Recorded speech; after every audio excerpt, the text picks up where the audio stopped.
Are you wondering how to find respondents for primary research when you're stuck at home? Is your routine too busy to allow you to go on the field? Here I come to answer your problems.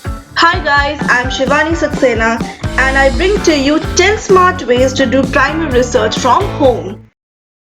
Before that, if you like these kind of videos, then subscribe to my channel and hit the bell icon to never miss an update from me. Number 1, Just Dial. It is India's local search engine and a great tool for us to find contact information of any business. Based on your location, search the person you want to contact.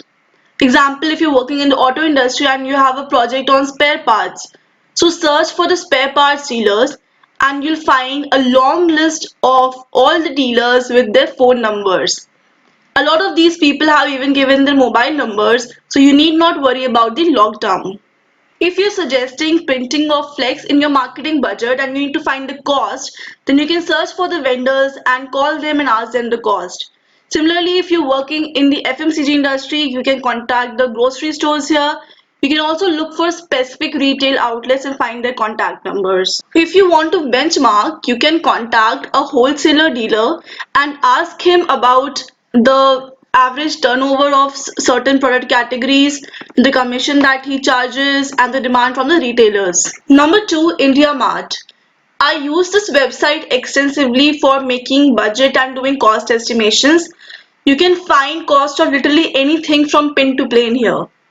Based on your location, you can enter any product or category. Example, I'm searching for a shopping cart and I have some improvisations to make it digital. So I need to know the basic cost of the cart. So I can find it here and take an average of the prices that are shown. In case you're not able to find the right code, you can add your mobile number and the website will contact you with the respective codes. If you're making budgets and let's say you need to know the cost of printing a flex, you can find it here. And then again take an average price which you see and use it in your estimations. Another example is I want to, let's say, have a canopy put up in an office complex for promotions. I can find the cost of that also here. And you can keep on experimented basis your needs. Number 3, Twitter polls. Well, this is a very interesting and very fast way to reach a maximum number of people. You simply need to tweet using the poll option. You can add up to 4 options in your question and then choose the day depending on how long you want the poll to run. Better to choose around 1 day or 2 days so that you gather enough responses. Click on the plus sign to add another question and then go ahead. In case you do not have enough number of followers, you can always approach the influencers who have more followers and request them to take a poll on your behalf. Now let me show you a sample of the poll I conducted few days back. As you can see, it shows me the respective percentage for the option and the total number of people who clicked and voted. Number 4, specialized platforms. These are very sector specific platforms which provide contact numbers of people who are available on it. So if you're working in the health sector, then Practo is a very good point of contact for you to make connections with people and take their feedback. You click on contact clinic and you can find their landline number and the extension. Just in case nobody is picking the landline number, you can always look up that doctor on Just Dial and find their personal number. Number 5, LinkedIn. Once you have figured out the exact companies for benchmarking, you can go to LinkedIn and find people from those companies. Once you have found a suitable contact, send them connection request and when they accept it, send them a proper formal invitation to book an appointment over a telephone or an email or whatever it is and then make the contact. Number 6, Google Forms. It's a very simple way of collecting data from people online. It automatically analyzes data and prepares charts and graphs which you can directly copy and paste into the presentation. You can also export the data on Excel and then use it for further analysis. Ensure that you have logged in the right email ID because it is where you'll find all the responses and the editing access. Give a good title to the form and start adding the questions.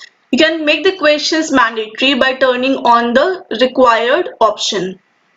Ensure that you choose the right answer format. For example, if it is name, it has to be short answer.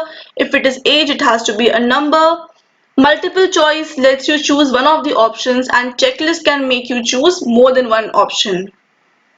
Once you are done, have a preview of the form and you are good to go. Number 7, focus group discussions on video call. These usually happen in the offline format, but you can always try them online. Choose a group of 5 to 6 individuals, give them a topic beforehand. Example, if you're working on app improvement, ask them to download the app beforehand and then have a discussion. Download a good screen recorder so that you record whatever is happening on the screen. Keep moderating the discussion and making notes. Number 8, eye tracking.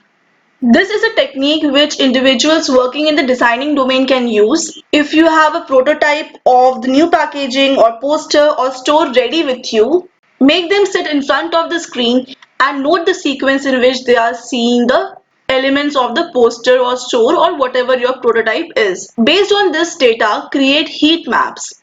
The redder the area, the more chances of it being seen first by the customer. Example, if you're someone finalizing a book cover, then you need to see if people are reading the title first, or the name of the author, or the label of national bestseller, or the quote written above, and then sequence all your elements. Number 9, slice of life observation. As someone said, बाकी सब सपने होते हैं, अपने तो अपने होते हैं. In this technique, make your family members the subject of your experimentation. Make them sit in front of the screen, and let's say you're working on a project which involves making the website more user friendly. See how your family members are doing the navigation, the tabs they are clicking, what information they are seeing first, what more they want, and the time they are taking to reach the desired product page. Keep noting your observations and present them in form of a report. Number 10, collaboration. You can make 2 plus 2 more than 4 by the collaborative efforts of your co-interns and batchmates from your college. Keep your class group very active. Keep seeking insights from your batchmates if two of you have the same project. Then collaborate and divide the sample size and start approaching the respondents. Remember, this is no exam and you can come out of it together. So that is it for this video. Just in case this helps you in any way, then please let me know. And you are free to send me queries in the comment section on my YouTube channel.